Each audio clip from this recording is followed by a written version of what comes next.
नमस्कार, capital TV देख रहे हैं आप। मैं हूं आपके साथ पूजा। ब्रेकिंग नाउ में बड़ी खबर आपको बता रहे हैं। राज्यसभा की 37 सीटों के लिए चुनाव की प्रक्रिया पूरी हो चुकी है। हालांकि 26 सीटों पर पहले ही उम्मीदवार निर्विरोध चुनाव जीत चुके थे।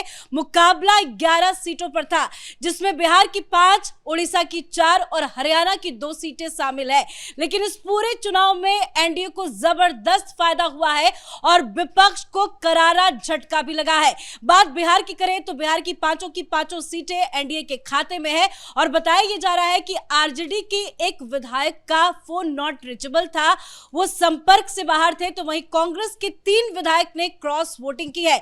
उड़ीसा से भी बड़ी अपडेट आपको बता दें, बीजेडी के कई विधायकों ने एक साथ बीजेपी के पक्ष में वोट डाले हैं और वहीं उड़ीसा के भी कांग्रेस के कई विधायकों ने क्रॉस वोटिंग की है। तो नतीजों से जुड़ी तमाम बड़ी अपडेट आपको बताएंगे कि कैसे विपक्ष को बड़ा झटका लगा है। ताजा अपडेट के साथ मेरे साथ जुड़े हुए हैं कैपिटल टीवी के editor in chief doctor Manish Kumar और एग्जीक्यूटिव एडिटर राजीव जी। सर, नतीजे क्या कह रहे हैं, कितना बड़ा झटका विपक्ष को? देखिए, 26 तो ऑलरेडी इलेक्टेड मामला खत्म था, 11 होना था जैसा आपने बताया। अब ऐसा लग रहा है कि 11 के 11 जो है वो एनडीए के पक्ष में और इंडी गठबंधन राहुल गांधी के हाथ में जो है झुंझुना। और हर जगह, चाहे वो राज्य हरियाणा का हो, चाहे वो बिहार हो, चाहे वो उड़ीसा हो, ये कांग्रेसियों ने बड़ा गड़बड़ किया है हर जगह। अब आपने उड़ीसा के बारे में बताया तो दिलीप रे के फेवर में बीजेडी के 4 लोगों ने वोट कर दिया, 12 करके बोलबीर हमने कर दिया। और 3 कांग्रेसी, भाई कांग्रेस पार्टी की, और वो भी उसमें एक महिला मुस्लिम विधायक, उसने भी जाकर के इनके खिलाफ जाकर के वोट कर दिया। तो कल तक कह रही थी कि नहीं हम बीजेपी को वोट नहीं करेंगे, उनका पूरा वीडियो भी वायरल हो रहा है। अरे भाई, उनको वो ये साथ में ये भी कह रही थी वो कि हमसे पूछा ही नहीं गया कि किसको वोट करना है, हमसे कोई कंसल्टेशन नहीं हुआ, हम क्या करें। तो आप ये देखिए कि जब लीडरशिप ऑर्गेनाइजेशन, जब आप अपने विधायकों के साथ कम्युनिकेशन में नहीं होते हो तो क्या क्या गड़बड़ होता है। हरियाणा में अलग चौटाला की पार्टी ने कर दिया, 2 विधायक तो बोले क्या हमने जनता से कंसल्ट कर लिया, और जनता ने हमें कह दिया कि इसमें पार्टिसिपेट मत करो। तो मामला आप देखिए कि अब कुछ तो हरियाणा से ये भी खबर आ रही कि कांग्रेस के कुछ लोगों ने इधर उधर वोट कर दिया। उड़ीसा में जो कांग्रेसियों ने किया, अब उनके जो भक्त चरण दास जो है, उनका जो अध्यक्ष है कांग्रेस पार्टी का, वो ये कह रहा है कि उनके ऊपर कार्रवाई की जाएगी, उनको जो है पार्टी से निकाला जाएगा। भाई कहाँ से निकालेंगे? बिहार में 3 गायब हो गए। आरजेडी के बारे में आपने बताया, वो 3 जो है वो नजारा थे, 4 लोगों ने वोट नहीं किया।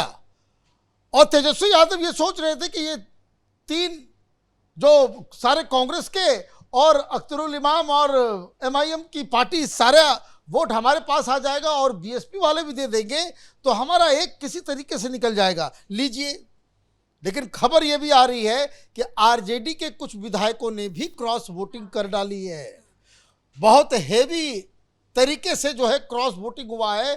तो आप देखिए कि आप चुनाव भी हारे, लॉस ऑफ फेस भी हुआ, इज्जत भी गई, और ओवरऑल संख्या राज्यसभा में आपकी कम भी हुई।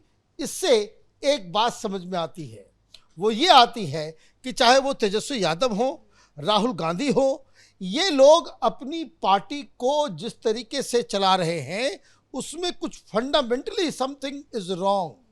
लीडर, संगठन और पार्टी वर्कर्स, एमएलएस के बीच में कोऑर्डिनेशन साफ मिसमैच दिख रहा है। इसलिए ये आज नतीजा आने वाला है। सर, ये तो कंफर्म था कि नवीन पटनायक की पार्टी बीजेडी कहीं ना कहीं समर्थन करेगी बीजेपी के कैंडिडेट को, लेकिन सबसे बड़ा खेल तो कांग्रेस पार्टी के तमाम विधायकों ने कर दिया है। देखिए, जो स्थिति अभी राज्यसभा की हुई, यानी राज्यसभा राज्यों का प्रतिनिधित्व करती है और राज्यों में ही आपका प्रतिनिधि ही नहीं है तो प्रतिनिधित्व आप केंद्र में क्या करेंगे? ये कांग्रेस के लिए शर्म की बात है, क्योंकि राहुल गांधी नेतृत्व करते हैं कांग्रेस को और दिल्ली में बैठकर चाय पार्टी करते हैं संसद की सीढ़ियों पर, लेकिन ये देखते नहीं कि राज्यों का प्रतिनिधित्व करने वाली सभा अपर हाउस कही जाती है, जहां पर आपके कई राज्यों में प्रतिनिधि गायब हो जाएंगे। ये बिहार में भी गायब ही होने वाले हैं। बिहार की 5 सीटें आपका कैंडिडेट खड़ा करने की हैसियत नहीं रही। बंगाल की 5 सीटें आप एक भी कैंडिडेट खड़ा करने की औकात आपके पास नहीं। असम की 3 सीटों पर आप एक भी कैंडिडेट खड़ा नहीं कर सकते हो। आप उड़ीसा में 4 सीटों पर चुनाव, एक भी कैंडिडेट खड़ा करने की हैसियत नहीं है।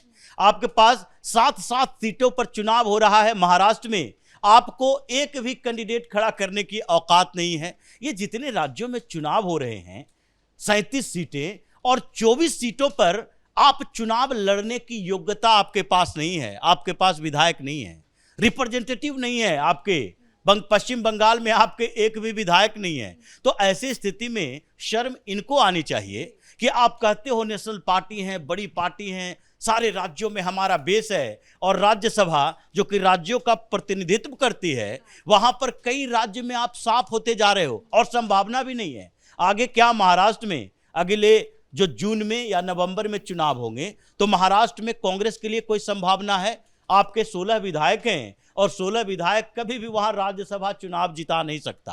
आप बिहार में 6 विधायकों से, वो भी लगता है कि ये राज्यसभा चुनाव का इंतजार हो रहा था, अभी वहां से भी गायब ही हो जाएंगे।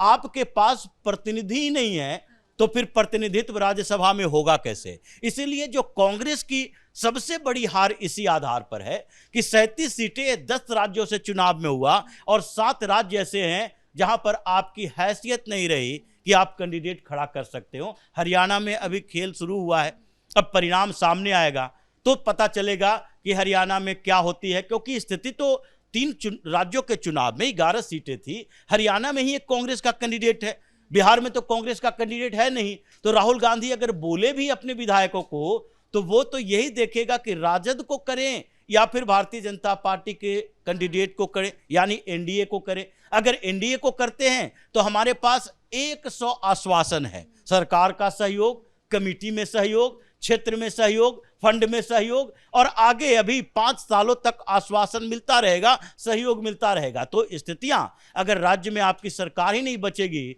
तो राज्यों का प्रतिनिधित्व करने वाली राज्यसभा में आप करोगे क्या? समस्या इनके साथ राज्यसभा में नेता प्रतिपक्ष की कुर्सी के खोने का है। बच पाएगी अब? लगता तो नहीं है। नवंबर आते आते नेता प्रतिपक्ष की कुर्सी इनके हाथों से जाने वाली है। लेकिन ये तो टीज करना हुआ, चाहे वो उड़ीसा हो या बिहार की बात करें, कांग्रेस के विधायकों ने तो क्रॉस वोटिंग की। लेकिन जब आप बिहार का जिक्र कर रहे थे कि 3 तो वोट उन्होंने नहीं दिया 3 विधायकों ने, लेकिन बताया ये जा रहा है कि 3 में से 1 विधायक ऐसे हैं जो आए भी विधान परिषद, सभी से बातचीत भी की, चाय भी पी, लेकिन वो वोट डालने नहीं पहुंचे। इसका मतलब क्या गुस्सा और खुंदस है कि इसके पीछे की क्या वजह है? देखिए, एक बड़ा सवाल जो है वो ये है कि ये सारी गड़बड़ियां, ये क्रॉस वोटिंग, चुनाव के समय इस तरीके से पलट जाना, ये कांग्रेस के साथ ही क्यों होता है? ये इंडी गठबंधन के पार्टियों के साथ ही क्यों होता है? भाई, हमने तो नहीं देखा न सुना कि 2014 के बाद से किसी ने, किसी बीजेपी के विधायक ने वो पार्टी के विप को तोड़ के किसी और को वोट किया हो। ये तो ऐसा लग रहा है कि ये मास माने कांग्रेस पार्टी के कल्चर में शुमार हो गया कि आप जैसे ही राज्यसभा का चुनाव होता है, पहली बार देखिए आप शिमला वाले, हरियाणा वाले को शिमला आप उठा के लेकर के चले गए, और बताया जा रहा है कि वहाँ अभी तो वोटिंग खत्म हुई है, काउंटिंग जब होगा आप देखिएगा कि वहाँ कुछ कांग्रेसी वो उधर जाकर के वोट करके चले आ रहे हैं। ये क्या सिस्टम है? पिछले बार भी हरियाणा में यही हुआ था, गड़बड़ी ये कांग्रेस के ही विधायकों ने किया। बीजेपी के उम्मीदवार को जिताने में कभी कोई कलम चेंज कर देता है, कभी जाकर के वोट करके चला आता है। तो ये लीडरशिप के ऊपर है। अगर लीडर लुंज पुंज है, जब विधायक को लगता है कि इस पार्टी में रह करके मेरा अब कोई भविष्य नहीं है, तभी वो इस तरह के फैसले लेता है और ये रिफ्लेक्ट करता है। अभी देखिए, रात तक में जब रिजल्ट आ जाएगा तो फिर से राहुल गांधी की ही किरकिरी होने वाली है। साफ समझ में आ रहा है कि जब तक नतीजे सामने आएंगे, नतीजों की घोषणा होगी, एनडीए का कद बढ़ेगा और विपक्ष का घटेगा संख्या। बिल्कुल घटेगा। ये इंडी अलायंस की संख्या तो घट रही है, और अभी तो अनअपोज जितने उम्मीदवार जीत कर आए उसमें भी घट गई। आप महाराष्ट्र में एक शरद पवार, और वो भी शरद पवार ये इनके कैंडिडेट नहीं है, ये भारतीय जनता पार्टी ने जानबूझकर जितवाया है। जो शरद पवार के उम्मीदवारी पर यूबीटी के अंदर हंगामा चल रहा था पिछले 3 दिनों से कि शरद पवार को क्यों वोट दे हमारे विधायक, अगर भारतीय जनता पार्टी ने उम्मीदवार खड़ा किया होता तो शरद पवार हार जाते। ये तो उनकी इज्जत रख रहा था कि लास्ट कार्यकाल है, इसके बाद क्या 6 साल तक वो राज्यसभा रह भी पाएंगे, नहीं रह पाएंगे, तबीयत खराब होती है, परेशानियां पैदा होती है, कभी भी बीच में रिजाइन दे सकते हैं। तो जो स्थिति रही है कि अभी इंडी अलायंस का आंकड़ा तो कम हुआ, लेकिन आगे सबसे बड़ी समस्या कांग्रेस के लिए यही होने वाली है कि अब जैसे जैसे ये संख्या आगे बढ़ेगा, आप आरोप लगाते रह जाओगे कि डेमोक्रेसी की हत्या हो रही है, आपके विधायक एकजुट नहीं है, डेमोक्रेसी की हत्या हो रही है। आप तेलंगाना में जाते हो तो आप ये डेमोक्रेसी की हत्या की बात नहीं सुन पाते, नहीं देख पाते, जहां विपक्ष में बैठी हुई बीआरएस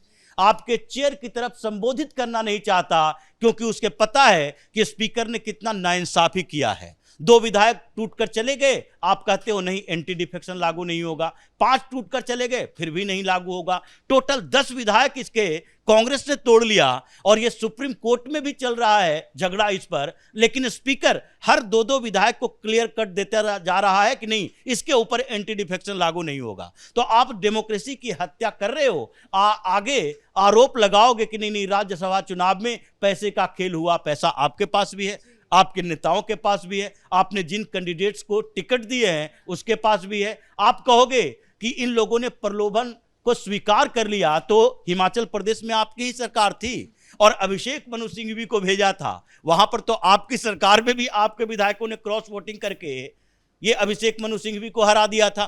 तो जो स्थितियां बननी है उसका मतलब है कि धीरे धीरे राज्यसभा में ऐसा समय आएगा कि कांग्रेस को, नेता प्रतिपक्ष तो जाना ही है, 25 की संख्या पूरी नहीं हो पाएगी, अभी 27 है, 2-3 का आंकड़ा घटा नहीं, जून और नवंबर के चुनाव में नेता प्रतिपक्ष जाएगा और उसके बाद स्थिति ये आ जाएगी कि सारी रीजनल पार्टियां जो एक-एक स्टेट में काम करती है उनसे भी कम 10 से नीचे आंकड़ा राज्यसभा में इसका आएगा। बहुत बहुत धन्यवाद सर आप दोनों का। तो राज्यसभा में एनडीए का कद बढ़ता जा रहा है और विपक्ष समटता जा रहा है। बहुत बड़ा झटका इस चुनाव में विपक्षी पार्टियों को लगा है, क्रॉस वोटिंग जबरदस्त हुई है और कुछ ही देर के बाद नतीजों का भी ऐलान हो जाएगा। इस खबर में इतना ही। देखते रहिए कैपिटल टीवी। नमस्कार।